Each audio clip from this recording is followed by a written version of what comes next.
আসসালামু আলাইকুম। আমন্ত্রণ জানাচ্ছি জাগো টিভিতে। আপনাদের সাথেই আছি আমি মমতাজ শাহিন রুম্পা। শুরুতেই জানিয়ে দিব আপডেটগুলো। 124টি দেশে নিষিদ্ধ হচ্ছে কসাই নেতানিয়াহু।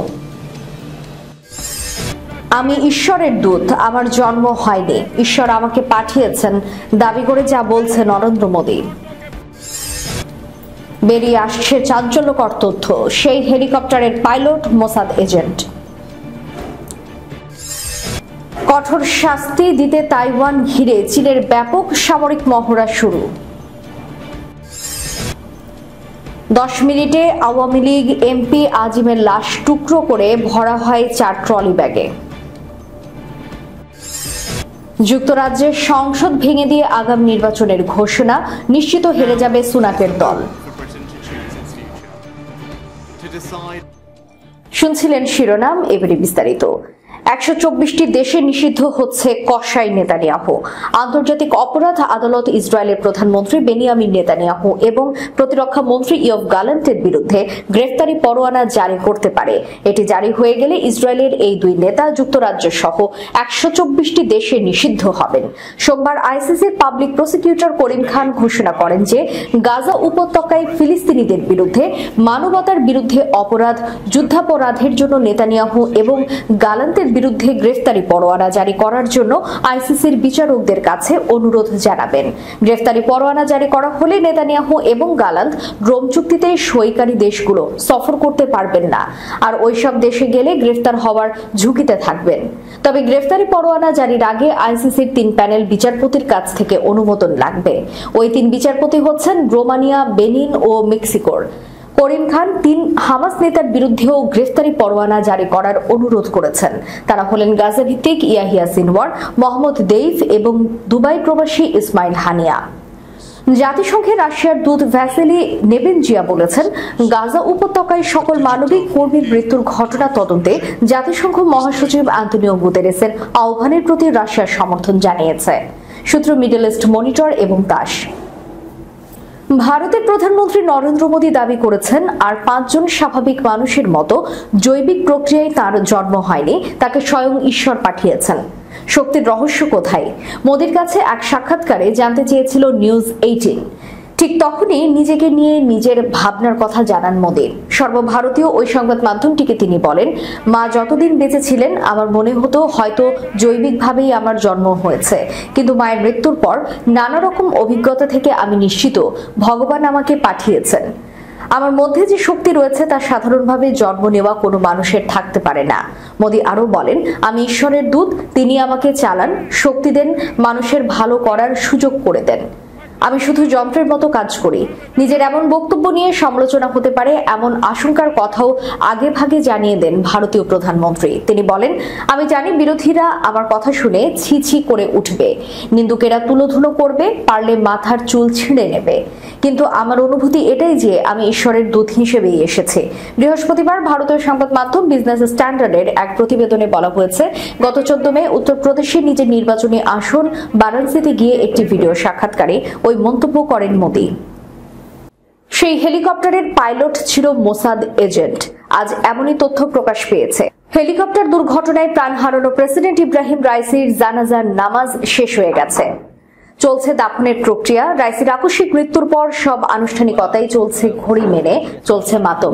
তবে থেমে নেই রাইসির মৃত্যুকে ঘিরে জনমনে নানা প্রশ্ন। তেহরান এরই মধ্যে হেলিকপ্টার বিধ্বস্তের ঘটনা নিয়ে তদন্ত শুরু করলেও এটিকে নিছক দুর্ঘটনা হিসেবে মানতে পারছে না বেশিরভাগ মানুষ। রাইসিকে বহনকারী কপ্টারটির বিধ্বস্ত হয়ে 9 জনের মৃত্যু নিয়ে প্রতিদিনই জল্পনা কল্পনার ডালপালা মিলেছে। দুর্ঘটনার পরপরই ইসরায়েলি মিডিয়ার মৃত্যুর খবর। আমেরিকার পক্ষে সাফাই, ইরানের ভেতরে ক্ষমতার দ্বন্দ্ব, বহরে থাকা অন্য 2 হেলিকপ্টারের নিরাপদে ফেরত আসা সহ বিভিন্ন ঘটনা জন্ম দিচ্ছে নানামুখী প্রশ্ন আর বিতর্কের। এরই মধ্যে নতুন করে ঘি ঢেলেছে ফ্রান্সের একটি গোষ্ঠী। ফরাসি টেলিভিশন চ্যানেলের একটি বিতর্ক অনুষ্ঠানে উঠে আসা বক্তব্য একটি তুমুল ভাইরাল। বলা হয়েছে সর্ষের মধ্যেই নাকি ভূত ছিল। ইরানি প্রেসিডেন্ট রাইসিকে বহনকারী সেই হেলিকপ্টারের পাইলট ছিলেন ইসরায়েলের দুর্ধর্ষ গুপ্তচর বাহিনী মোসাদের এজেন্ট। এই তত্ত্বকে ঘিরে এখন সর্বত্র শোরগোল। হামাসের এই দাবিতে সিল মোহর ফেলেছে। একাধিক টেলিগ্রাম চ্যানেলে এই বিষয়টি শেয়ার করা হচ্ছে। ইরানের প্রেসিডেন্ট ইব্রাহিম রাইসের হেলিকপ্টার ভেঙে পড়ার পেছনে কি মোসাদ এজেন্টের হাত? এই নিয়ে এক বিতর্কের আয়োজন করে ফরাসি ইসরায়েলি টিভি চ্যানেল i24। সেখানে উঠে আসে মোসাদের এক এজেন্টের নাম। তার কয়েক ঘন্টার মধ্যে ইসরায়েলপন্থী একাধিক টেলিগ্রাম চ্যানেলে এই মোসাদ এজেন্টের নাম করে মিম ছড়াতে শুরু করে। জানা গেছে এই টেলিগ্রাম চ্যানেলগুলো হামাস দ্বারা নিয়ন্ত্রিত। ভাইরাল হওয়া সেই টেলিভিশন অনুষ্ঠানে বিশেষজ্ঞ ড্যানিয়েল হাইককে ফরাসি ভাষায় বলতে শোনা যায়, মোসাদের এক এজেন্ট ইব্রাহিম রাইসের হেলিকপ্টারের পাইলট ছিল। এই সম্পর্কে তার কাছে সঠিক তথ্য নেই জানিয়ে তিনি দাবি করেন, এই খবরটি এরই মধ্যে রটে গিয়েছে। দুর্ঘটনার খবর প্রকাশ্যে আসতেই মোসাদের এই এজেন্টের নাম একাধিক তথ্য প্রথমে হোয়াটসঅ্যাপ গ্রুপে ছড়ায়, সেখান থেকে টেলিগ্রামে। যদিও প্রেসিডেন্ট রাইসের মৃত্যুকে ইরান হত্যাকাণ্ড বলে উল্লেখ করেনি, কোনো ষড়যন্ত্রের তত্ত্ব দাঁড়ও করায়নি, তারপরও একের পর এক প্রশ্ন উঠছে। কারো মতে নেপথ্যে রয়েছে মোসাদ, ইরানের ভেতর ক্ষমতার দ্বন্দ্ব, উল্কাপাতে হেলিকপ্টার বেসামাল ইত্যাদি সব তথ্য। বেশিরভাগের আঙুল ইসরায়েলের দিকেই। রাইসের হেলিকপ্টার দুর্ঘটনাকে নিছক দুর্ঘটনা বলে আখ্যা দিতে রাজি নয় বেশিরভাগই মানুষ। তাইওয়ানের স্বাধীনতাকামীদের বিচ্ছিন্নতাবাদী আখ্যা দিয়ে তাদের কঠোর শাস্তি দিতে দেশটিকে ঘিরে সামরিক মহড়া শুরু করেছে চীনের সশস্ত্র বাহিনী। চীনের রাষ্ট্রায়ত্ত সংবাদ মাধ্যম সিনহুয়া জানিয়েছে, চীনের পিপলস লিবারেশন আর্মির স্টার্ন থিয়েটার কমান্ড স্থানীয় সময় আজ বৃহস্পতিবার সকাল 7:45 এই মহড়া শুরু করে। প্রতিবেদন অনুসারে চীন তাইওয়ান প্রণালী, তাইওয়ানের উত্তর, দক্ষিণ ও পূর্ব দিকে এই মহড়া চালাচ্ছে। এছাড়া কিনমেল, মাতসু, ভুকিউ এবং ডংকিন দ্বীপগুলোকে ঘিরেও মহড়া চালিয়ে যাচ্ছে চীনের গণমুক্তি ফৌজ তথা পিপলস লিবারেশন আর্মি। চীনের সামরিক মুখপাত্র কর্নেল লিশি জিন্ডা মেসেজিং প্ল্যাটফর্ম উইবোতে বলেছেন, চীনা সেনাবাহিনী, নৌবাহিনী, বিমান বাহিনী ও রকেট বাহিনীকে নিয়ে শুরু হওয়া 2 দিনের এই যৌথ মহড়া তাইওয়ানের স্বাধীনতাকামী বাহিনীর বিচ্ছিন্নতাবাদী কর্মকাণ্ডের কঠোর শাস্তি ও বহিরাগত বাহিনীর হস্তক্ষেপ ও উস্কানির বিরুদ্ধে কঠোর সতর্কতা। 90 মিনিটেরও কম সময়ে ঝিনাইদহ 4 আসনের সংসদ সদস্য আনোয়ারুল আজিম আনারকে খুন করা হয়। ভারতে চিকিৎসা নিতে গিয়ে দমদম বিমানবন্দর লাগোয়া নিউ টাউনে রহস্যজনকভাবে খুন হয়েছেন তিনি। 12 মে দর্শনা গেদে সীমান্ত দিয়ে কলকাতা যাওয়ার পরদিন থেকেই রহস্যজনকভাবে নিখোঁজ হন। মূলত সেদিনই তাকে হত্যা করা হয়। নিউ টাউনে বহুতল আবাসন সঞ্জীবা গার্ডেন্সের একটি ফ্ল্যাটে 13 মে দুপুর 12:40 থেকে 12:50 মধ্যে এই ঘটনা ঘটে। হত্যাকাণ্ডের সময় নেওয়া হয় 10 মিনিটেরও কম। কিলিং মিশনে সরাসরি অংশ নেয় অন্তত 5 জন।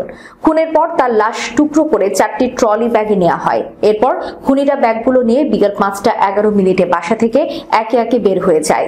এই হত্যাকাণ্ডের সঙ্গে দেশি বিদেশি চক্রের সদস্যরা জড়িত। এই খুনের ঘটনায় 5 কোটি টাকা লেনদেন হয়েছে বলে প্রাথমিকভাবে গোয়েন্দারা জানতে পেরেছে। এমপি আনারকে 13 মে খুন করা হলেও ঘটনা প্রকাশ্যে আসে বুধবার। প্রধানমন্ত্রী শেখ হাসিনা সংসদ সদস্য আনোয়ারুল আজিম আনারের মৃত্যুতে গভীর শোক ও দুঃখ প্রকাশ করেছেন। শোক বার্তায় শেখ হাসিনা মরহুমের রুহের মাগফিরাত কামনা করেন এবং শোক সন্তপ্ত পরিবারের সদস্যদের প্রতি গভীর সমবেদনা জানান। ব্রিটিশ প্রধানমন্ত্রী ঋষি সুনাক বুধবার ঘোষণা করেছেন যে 4 জুলাই ব্রিটেনের জাতীয় নির্বাচনের তারিখ নির্ধারণ করা হয়েছে। এই নির্বাচন নির্দিষ্ট করবে কারা ব্রিটেন শাসন করবে। তার বিভক্ত এবং হতাশ কনজারভেটিভ পার্টি 14 বছর ক্ষমতায় থাকার পর এবার হেরে যেতে পারে বলে মনে হচ্ছে। সুনাকের এই ঘোষণায় অনেকেই, বিশেষত যারা ভাবছিলেন যে শরৎকালে এই নির্বাচন অনুষ্ঠিত হবে, তারা বিস্মিত হন। সুনাক তার ঘোষণায় বলেন, এখনই সেই মুহূর্ত যখন ব্রিটেন তার ভবিষ্যৎ বেছে নেবে। তিনি অর্থনৈতিক সুসংবাদের দিনে এই কথা বলেন এবং আশা করছেন যে দোদুল্যমান ভোটদাতাদের তার ক্ষমতাসীন থাকার সময় তুলনামূলকভাবে একটি সাফল্যের কথা তিনি স্মরণ করিয়ে দিতে পারছেন। কিন্তু প্রধানমন্ত্রীর বাড়ির বাইরে সুনাক প্রচন্ড বৃষ্টিতে ভিজে যান এবং বিক্ষোভকারীদের আওয়াজে তিনি প্রায় হারিয়ে যান। তারা গাইছিল, things can only get better. Tony ব্লেয়ারের সময় থেকেই এটি লেবার পার্টির নির্বাচনী প্রচার অভিযানের একটি গান। সুনাকের মধ্য ডানপন্থী দলটি দেখতে পাচ্ছে যে তাদের প্রতি সমর্থন ধীরে ধীরে কমে আসছে। তারা গত 2 বছরে অর্থনীতির নিম্নগতি, ন্যায়নীতি বিষয়ে দুর্নাম এবং নেতাদের বেরিয়ে যাওয়া এবং প্রবেশ করার মতো অনেকগুলো সংকট মোকাবিলা করার চেষ্টা করেছে। মধ্য বামপন্থী দল লেবার পার্টি সুনাকের দলকে পরাস্ত করতে পারবে বলে অনেকেই মনে করেন। লেবার নেতা কেল স্টারমার বলেন তার দল স্থিতিশীলতা নিয়ে আসবে। স্টারমার আরো বলেন, একত্রে আমরা এই বিশৃঙ্খলা বন্ধ করতে পারবো, আমরা পরিবর্তন আনতে পারবো, আমরা ব্রিটেনের পুনর্নির্মাণ শুরু করতে পারবো এবং আমাদের দেশে পরিবর্তন আনবো। দর্শক, শেষ করার পূর্বে সংবাদ শিরোনামগুলো জানিয়ে দিব আরো একবার। 124টি দেশে নিষিদ্ধ হচ্ছে কসাই নেতানিয়াহু। আমি ঈশ্বরের দূত, আমার জন্ম হয়নি, ঈশ্বর আমাকে পাঠিয়েছেন দাবি করে যা বলছে নরেন্দ্র মোদী। বেরিয়ে আসছে চাঞ্চল্যকর তথ্য, সেই হেলিকপ্টারের পাইলট মোসাদ এজেন্ট। কঠোর শাস্তি দিতে তাইওয়ান ঘিরে চীনের ব্যাপক সামরিক মহড়া শুরু। 10 মিনিটে আওয়ামী লীগ এমপি আজিমের লাশ টুকরো করে ভরা হয় 4 ট্রলি ব্যাগে। যুক্তরাজ্যের সংসদ ভেঙে দিয়ে আগামী নির্বাচনের ঘোষণা, নিশ্চিত হেরে যাবে সুনাকের দল। এতক্ষণ আমাদের সাথে থাকার জন্য ধন্যবাদ। আল্লাহ হাফেজ।